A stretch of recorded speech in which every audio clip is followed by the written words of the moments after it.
This is why strength training, physical fitness, all that stuff, everything, but I'm going to hone in on strength training. This is why it's a spiritual practice. As again, like I said, everything is a spiritual practice.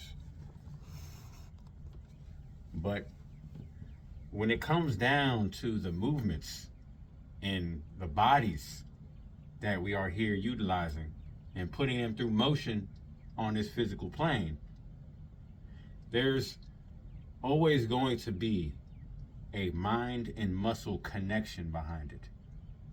See, the foundation with everything, the foundation with all of our movements, the foundation of us going through life on a day-by-day basis stems from our minds, stems from the internal, stems from the energy within us, telling our hands to move, telling our bodies to move and flow, and telling us to lift weights and utilize our strength and with our mind and muscle connection in order to stimulate the muscles required in order to lift the objects and grow.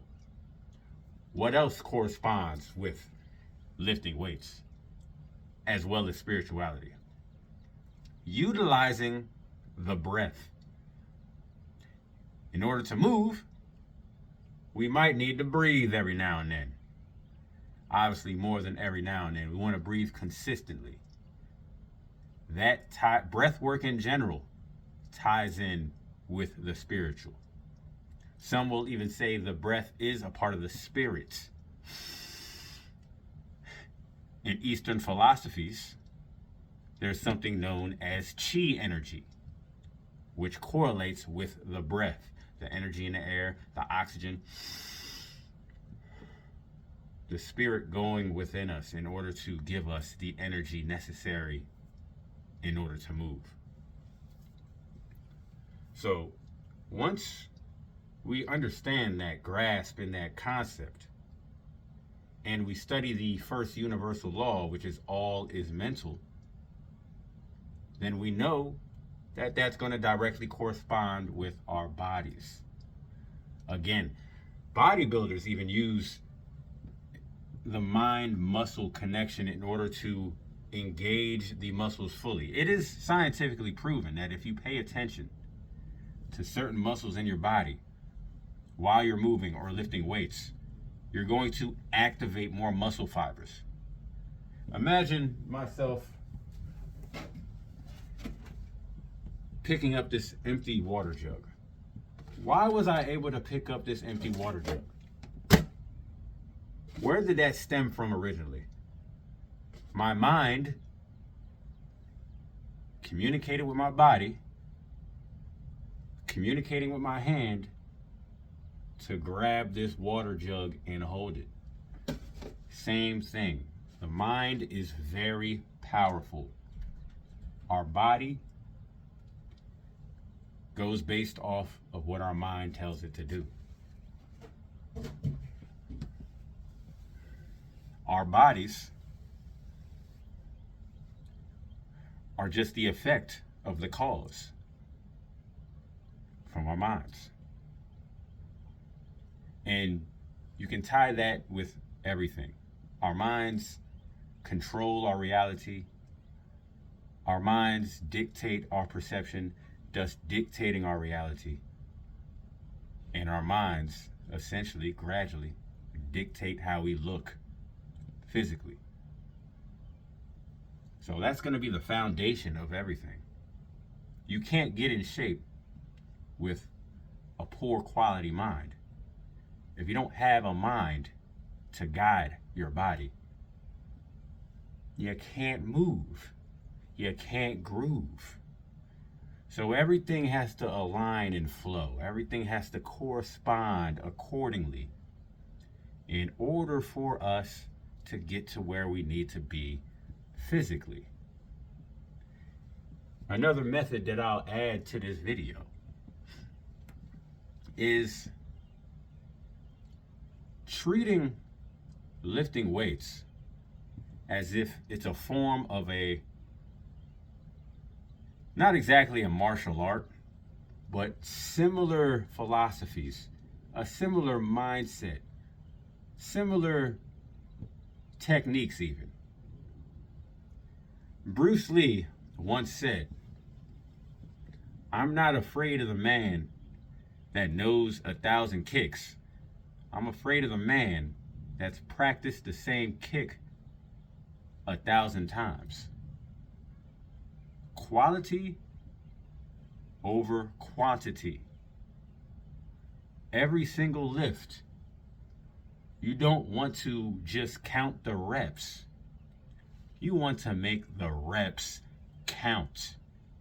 You want every single rep to be as efficient as possible. You want to get the most bang for your buck on every single rep, as opposed to just flailing through the motions like a madman. The average person isn't going to enter an endurance race anytime soon. That aspect of fitness is overrated. If you genuinely want to build up your stamina and endurance, that's one thing. But if you're just trying to get stronger, if you're trying to get a better aesthetic, a better physique, take your time with every single repetition so you can neurologically connect with your body and get stronger.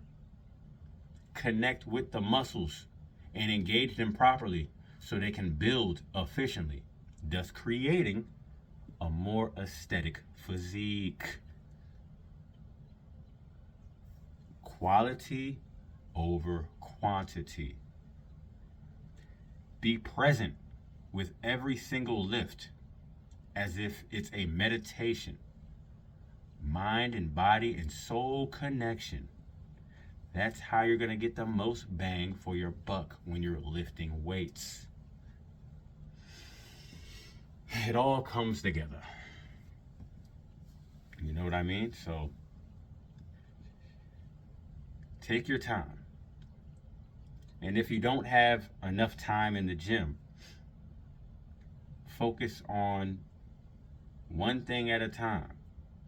It's better to do 1 or 2 or 3 exercises and make it a short workout than it is just doing a whole bunch of random stuff.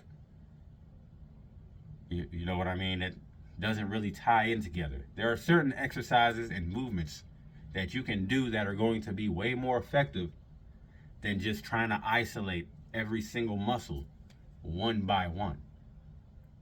So look into compound lifts. Compound lifts is the way to go if we're talking about lifting weights. And then mastering those compound lifts. You may wonder what compound lifts are. Deadlifts, squats, pull-ups, push-ups, overhead press. Lifts that utilize more than one muscle group at the same time. You want to get hip to those. And then the more you improve, the more you focus on the technique, the more you'll get better at them, the more you'll get stronger, and the more you'll build muscle. The more you will even burn fat, the more you'll just reap all the benefits that go along with strength training. And perhaps I'll make another video on the benefits of strength training. But that is the main thing, man. Treat it like a practice. Treat it like you're garnering a skill set as opposed to just beating yourself up. The mind and body, and the mind and the physical connection is always going to be present in our day-to-day lives. But remember, the internal is the foundation. In order to move, we have to get this in order. So that's going to be the key to unlocking our true and full potential. So keep that in mind. I see what I did there. Keep that in mind. Ha ha ha. But anyway, yes. Feel free to comment below. Let me know your thoughts. quality over quantity will always be the name of the game. And keep that in frame. Peace.